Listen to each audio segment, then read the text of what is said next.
Welcome back again, everyone. Today we're working on the 4runner. Now, if you watched my last one, you know we went through the entire process of the transmission flush. It went from black to red. I don't think it's ever been touched. So because that's never been touched, I feel like the other stuff we're about to do has never been touched. Today we're doing the front, the rear, and the transfer case. We're gonna get all that nasty fluid out and refill it with some fresh stuff. It needs it. And especially this is the stuff we want when we are going to be towing with it and doing long trips. So as you can see, I've already got it jacked up. I've gone through the process of taking off the 2 skid plates underneath. If yours isn't rusted or crazy or anything, it's just 4 bolts holding these guys up, both of them.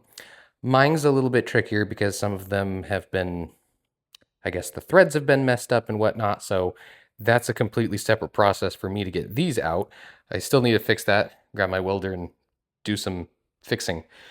Anyway, now that I have those out, let's jump under there and I'm gonna show you where the fill and the drain plugs are. Now we're right over here on the driver's side and I'm going to be looking right up here. You can see the transfer case right here. Let me scoot on my belly. You can see right there. I've already hit it with some PB Blaster, and then we've got another one above, kind of hard to see. And then we have a little bit of light. So the bottom one right there, so that's your drain. We're gonna pop that one open to get all the fluid out.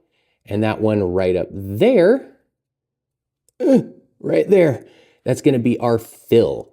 So whenever we're doing this, the front, the rear, and the transfer case, always, always, always make sure you get the fill done first, because if you get the bottom and you drain everything out and you cannot get the fill in, your car is immovable until you get that fixed. So we don't want that. If some reason you break that or you can't do it and this is your only car, definitely do it first. It's always a good practice. So for these ones, you need a 10 millimeter hex key. So I've got a 10 millimeter hex key, and other than that, we need to make sure we'll be able to get that in.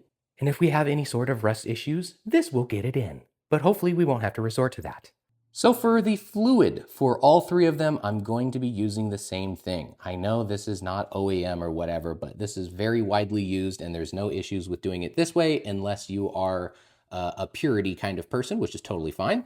But I'm gonna be using the Valvoline 75W90. This will work for all 3, yet again. So I'm gonna use this for everything. I shouldn't have to use 2 of these. I should be able to use a whole one and then maybe half of the other one, but I got to just in case there's spillage and other stuff. The issue with these is the fill plug is way, way up high and you can barely get to it.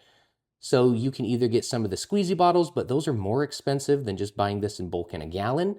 So what I did is I got an old empty clean bottle and I've got one of my little pump things. So I'm gonna fill this in here, and then this little hose, we're gonna reach it up to the top and we're gonna squirt it in. That's my plan. And of course, just as important as the new fluid, we need to have new gaskets. I got this set, super cheap, genuine. It looks like everything is absolutely the same as OEM. Got these off of Amazon, I'll link them down below. But we'll need to have these brand new ones on in there. I don't want any leaks. I don't want to do this again, so new gaskets. All right, so like I said, this is going to be a 10 millimeter hex. We're gonna have this just for the front diff. This isn't gonna be the same for the transfer case in the rear. Those are gonna be 23 or 24 millimeters. We'll get to that. But this one is a 10 hex that's gonna be for the top and the bottom. So hopefully I'll be able to pop it loose with this. I've already got PV Blaster on there. If not, we'll have to break out the breaker bar. If the breaker bar doesn't work, then we're gonna have to take out the big guns and the impact and we'll get that bad boy off.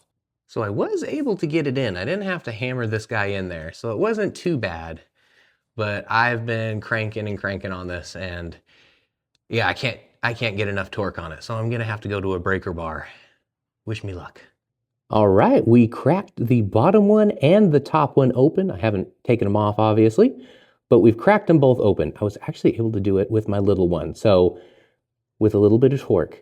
Now remember, as you saw behind me, I have the vehicle jacked up. I have it jacked up to make this easier to crack these off, But when we're doing the drain and the fill, I'm going to drop the vehicle down so it is perfectly level because we want to make sure we get all the nasty crap out of there and fill it perfectly to the top, but level. So now that I have them both cracked loose, we'll start with the bottom. I need to get my drain pan and we will get this out. All right. See how much less room that I have? So definitely a good idea to get yourself in a good place to get these things cracked loose. Because I'm doing this in my garage, I don't have a lift or anything crazy like that. So we're gonna get this one. I can probably get it by hand now, but when you pop this thing open, just like when you do your oil, if you pop the one on top open too, it'll flow much better, less glugging, especially if you're doing this outside in the wind like I used to do when I lived in an apartment. Oh, it's bad. Okay, I got the top popped off. Just the last few turns. Let's see what this fluid is looking like. If it's looking good, I have some hope for this 4runner yet. I don't have hope for this 4runner. It's not that bad. Actually, yeah, you know what? I don't think it's that bad. What do you guys think? It's a little murky, but I mean, it's not black. Now we jump out here into the light. You can see how rusty these are on the outside. So I'm really... This is one of the few things that I actually replace the gaskets on because these things do get nasty and crusty. So that's our top one. But the bottom one, we can see this has a built-in magnet. So we can see all, oh my God, all that schmutz that's on there from the diff. Look at all that stuff. So that is why we have these magnets on here, because that is nasty. All right, so now you can see what it's supposed to look like now that I cleaned up on at least the inside. The outside's still rusty and whatnot, but maybe I'll clean that up on the wire wheel. Anyway, these are the ones that I got off of them. So the big copper one, and this one is like the weird crush washer looking doohickey. So if we look in our kit, we've only got one of these. So that one's gonna be going towards there. So that'll be the replacement. And then we've got two of these real thick ones. And then we've got three of these crush washers. So these ones with that, like the little extra lip on the inside. So that's what we're gonna be using to replace those. So maybe I'll get this on the wire wheel, clean it up a little bit. Oh yeah, wire wheel did some work on these guys. They're looking brand new. All right, so going to put in the drain. So that's gonna go in the bottom, get that nice and tight, and then we leave this one out because we gotta fill it first. All right, as you can see, I've got the hose that goes in there, swings around over to my little pump system. So all I gotta do now is start pumping. Here we go. Look at that fresh fluid. Wow, it's like no one's ever done this before. So I'm just gonna keep on pumping and pumping and pumping until it starts leaking. That's how we know that it is full, is it starts seeping out of the fill port. So once it starts dribbling out of there, we know we have reached our fill point. Again, make sure this is on a flat level surface. Okay. Pumping it in, and now it's starting to drip out the top. You see that? Now we are filled. And moving down the line, we will come down until the exhaust swings under this way, and we're gonna look straight up. This is where we're going to be draining and filling our transfer case. Now you can see the two bolts that have already squirted down. So again, this one is gonna be your drain. That one's gonna be your fill. These are 24 millimeters. Yep, 24 millimeters. So again, we're gonna crack the top one loose and then the bottom one, and we're gonna do the same thing. All right, I popped off the fill and we do have some leakage, and it actually looks like some decent fluid. I mean, the front one was pretty bad, not terrible like black, but this one actually looks pretty decently clear. And both of these were pretty easy to crack off. And I would say this one might be slightly overfilled, but as far as I can tell, the fluid doesn't look bad at all. So I'm gonna pop off the bottom one, and we're gonna do the same process. We'll see how bad it is. I don't want to get it all over myself. Yeah, not bad. It's a little on the dark side, so it looks like this one may have actually been done. So make sure you don't forget and you don't double gasket. So the one up here, there's no gasket, there's a nice little lip. And you can also tell because the top one, it's got the gasket still on there. You can see it, it's separate. And then the one that I just pulled out doesn't have any sort of gasket. And if you look at it, that's the gasket right there. It's extruding out, but it's fused to it. So I might have to get a flathead and kind of pop at the side of it to try to get it off because this thing does not want to come off at all. All right, they're looking pretty good. Got the new washers on there. They basically look brand new after a good wire wheeling. So let's put these, well, at least one of them. They're both the same. We'll put one of them, the bottom, back on, and we'll do the same thing. I've got that filled up, ready to go. Now the center does have quite a bit more, so I'll have to do probably like 3 refills on that one. The front one I had to do, I think it's like 1.5, almost 2 of those, so 2 quarts. All right, you can see we are starting to spill out. I just removed it. Now we're gonna put the plug back in and we are done for the diff. Transfer case, I meant transfer case. You know what I meant. And moving all the way to the back axle, we have the rear diff.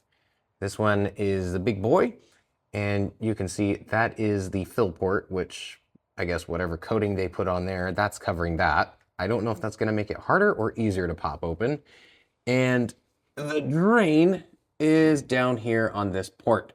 It's gonna be the same as the transfer case. This is gonna be, let me grab it, our 24 millimeter. So let's see. Yeah, I'm gonna have to try to grind off some of that schmutz on there to get this 24 to fit. There we go. I'll get it to work. But let's work on this, shall we? I managed to crack these guys loose. Lots of this nasty stuff on here. It's because I put the PV blaster, now it's all sludgy. Oh, okay, so there's that one. And then the bottom one, I don't know if, yep, I can get that one hand tight. Let's see what the rear looks like. I feel like this is a rear biased, so this one's gonna be pretty grody. Yeah, not terrible. Yet again, it's just like the first one. It's not terrible, but it's also not clean, so it was due to be done. So these back ones are pretty bad. So this is the top one without the magnet. You can see this ring is pretty crusty. And even the outside. We'll get that cleaned up and looking good. And look at the amount of crud that's on the back on this magnet. It's just like the front one. Bunch of smelly, gooey stuff. And same thing for the back. Got everything drained, plugs back in, cleaned up, crush washers crushed, everything exactly the way it should be. Nice and clean. Now we get to put all of our stuff away, all of our tools and everything, and we'll be good. That was it. All right, guys, and that is it. It's really that simple. Just drain it, fill it, and make sure that you are level when you do it. I did make a mistake when I went to the back and I did the rear diff. I forgot that it was still raised up. And then I found out when I put everything away, so I had to lower it back down and then put in a little bit more to fill it up again. So just be mindful of that. Once that's done, you are good to go for another very long time. I don't think it's done very often enough for vehicles, but I've got mine done, and now I've got all the fluids changed on the 4Runner. So stick around next time. I'm going to be doing the tank straps, and then I should be good to go for the road trip. So stay tuned.